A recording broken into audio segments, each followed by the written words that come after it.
एक जॉइंट परिवार था। ये परिवार पिछले कई सालों से एक साथ ही रहता आया था।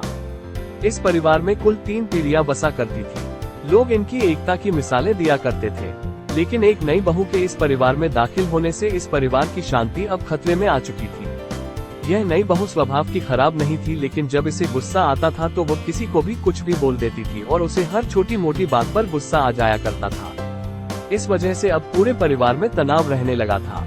ऐसा लगता था कि इतने सालों से जो परिवार एकजुट था वो अब कभी भी टूटकर बिखर सकता है। गुस्सा शांत होते ही बहू को अपनी गलतियों का एहसास होता। वो पश्चाताप करती, लेकिन फिर सब भुलाकर अगली बार गुस्सा करती और वही बातें दोहराती। एक बार उनके घर एक साधु बाबा आया। इस नई बहू ने अपनी परेशानी उस बाबा को बताई और उससे कोई उपाय हो तो बताने के लिए कहा।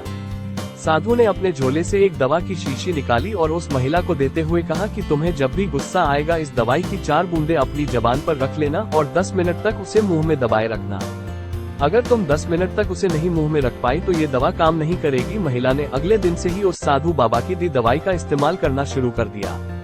10 दिनों बाद जब वो साधु फिर से उसके घर आया तब महिला ने उसके पैर पकड़ लिए और कहा कि साधु बाबा आपके दवाई काम कर गई।